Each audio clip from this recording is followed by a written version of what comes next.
তো এই ভিডিওর মাধ্যমে এটাই জানাচ্ছিলাম যে যদি আপনার এই ফোনটা থাকে অথবা আপনি এমন একজনের কাছ থেকে ফোন নিয়েছেন যার ফোনে এই অপশনটা অ্যাক্টিভ করা আছে, আপনিও তার ফোনটা অপারেট করতে পারবেন। তো ফোন পেয়েই আপনার কাছে এটা আনইজি ফিল হবে না যে এটা কীভাবে অপারেট করে। আপনি দুটো অপশন সম্বন্ধেই জেনে রাখলেন।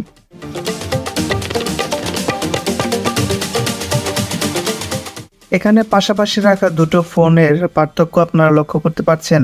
এখানে ইউজার ইন্টারফেস বা ইউআই এর পার্থক্য আপনারা লক্ষ্য করছেন হয়তো এখানে দেখুন যে নেভিগেশন বার রয়েছে, সেখানে একটু পার্থক্য রয়েছে। এটা আমরা সবাই জানি, এটা ব্যাক বাটন, এটা হোম, এটা রিসেন্ট। কিন্তু এই ফোনে এখানে কোনো সেরকম 3টা বাটন নেই, শুধু একটা দাগ রয়েছে। তো অনেকেই যারা এই ফোনটা ব্যবহার করেন বা এই নেভিগেশন বারটা আপনারা ব্যবহার করেন, এটা হয়তো বাই ডিফল্ট ইতিমধ্যে অ্যান্ড্রয়েড ফোনে রয়েছে অথবা আপনারা সেভাবে সেট আপ করে নিয়েছেন এবং এটাতে অভ্যস্ত। কিন্তু কিছু কিছু অ্যান্ড্রয়েড ফোনে এটাও থাকতে পারে, এরকম শুধু একটা দাগ রয়েছে। তো সেই ক্ষেত্রে এই ফোনটাকে আপনি কিভাবে অপারেট করবেন, বা ইতিমধ্যে হয়তো আপনি জানেন, কিন্তু আপনি যদি না জানেন তাহলে এই ভিডিওটা দেখতে থাকুন। এই নেভিগেশন বার অথবা এই নেভিগেশন বার সিস্টেম কোন অপশনটা আপনাদের জন্য সুবিধাজনক হবে, আপনারা নিজেরাই এটা ট্রাই করতে পারবেন আপনাদের ফোনে। তারপর যেটা ভালো লাগে সেটা আপনারা ব্যবহার করতে পারেন। যদিও আপনারা ইতিমধ্যে একটাতে অভ্যস্ত হয়ে থাকেন, কিন্তু যদি আরেকটা অপশনটা চালু করে আপনি দেখতে পারেন সেটা কেমন লাগে, যদি ভালো লাগে আপনারা চালু করতে পারেন। তো আসুন দেখি এই নেভিগেশন বার যেটা, এটা কিভাবে কাজ করে। এটা আমরা সবাই জানি ব্যাক, হোম এবং রিসেন্ট বাটন। এই হোমে দিলে এটা তো মেন হোমে চলে যাচ্ছে, মেন মেনুতে, এবং এই 3টা দাগ রয়েছে, এটা প্রেস করলে রিসেন্ট যে অ্যাপসগুলো রয়েছে সেটা চলে আসে। এবং যদি আমরা কোনো একটা অপশনের ভিতরে যাই তারপর ব্যাকে আসতে চাই তাহলে এটা দিয়ে, সাধারণত এইটাতে বেশিরভাগ সবাই অভ্যস্ত।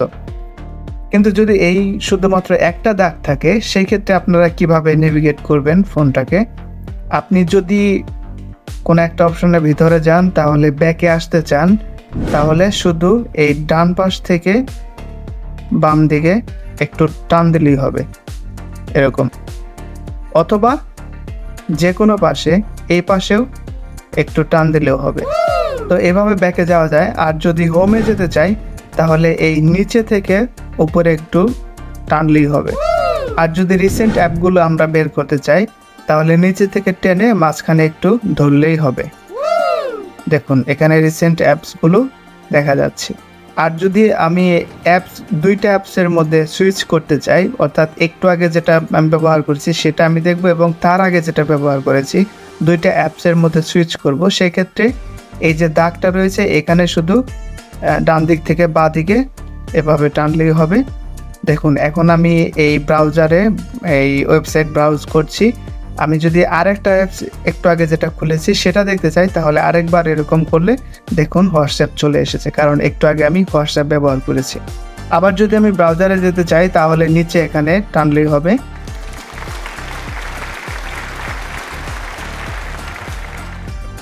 তো এই অপশনটা আমার কাছে ভালো লাগে এই জন্য, কারণ এটা যদি আমি এক হাতে ব্যবহার করতে চাই এটা অপারেট করা সহজ। ব্যাকে যেতে হলে শুধু এভাবে টান দিলেই হবে, হোমে যেতে হলে শুধু এভাবে নিচ থেকে উপরে টানলেই হবে, এবং রিসেন্ট অ্যাপ এক আঙ্গুল দিয়ে শুধু নিচ থেকে উপরে টেনে ধরে এখানে ছেড়ে দিলে এই রিসেন্ট অ্যাপগুলো দেখাবে। অথবা অ্যাপস যদি আমি সুইচ করতে চাই তাহলে এভাবে সুইচ করা যাচ্ছে।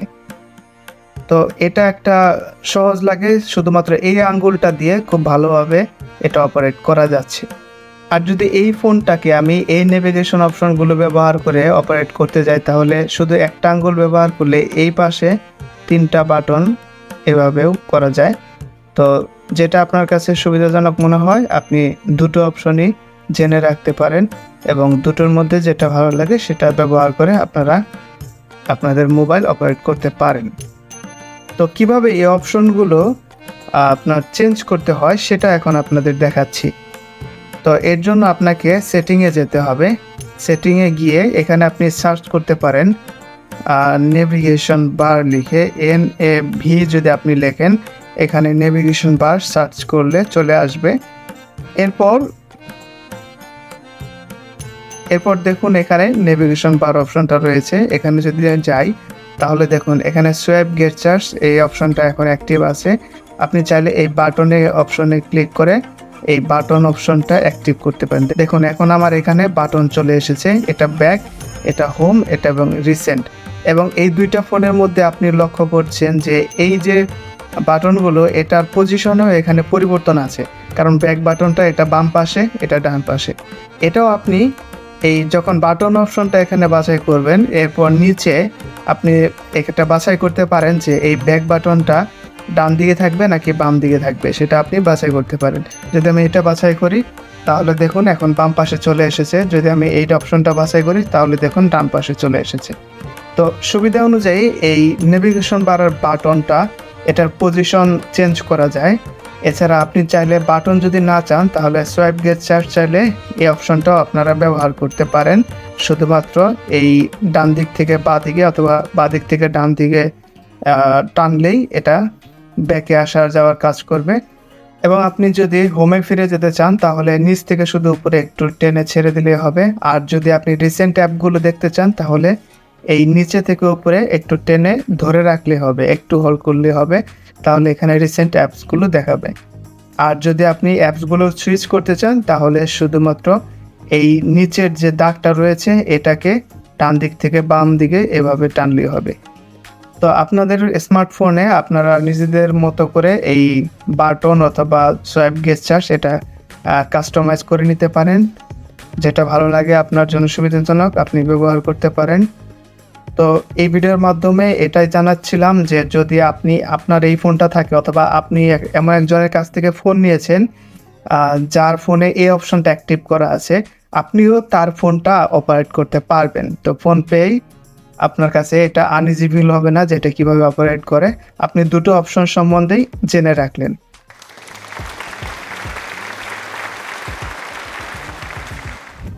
ধন্যবাদ পুরো ভিডিওটা দেখার জন্য। আপনি এই চ্যানেলে নতুন হয়ে থাকলে চ্যানেলটি সাবস্ক্রাইব করে রাখতে পারেন, তাহলে পরের ভিডিও সহজেই পেয়ে যাবেন। ভিডিওটি ভালো লাগলে লাইক শেয়ার করতে পারেন। ধন্যবাদ পুরো ভিডিওটি দেখার জন্য।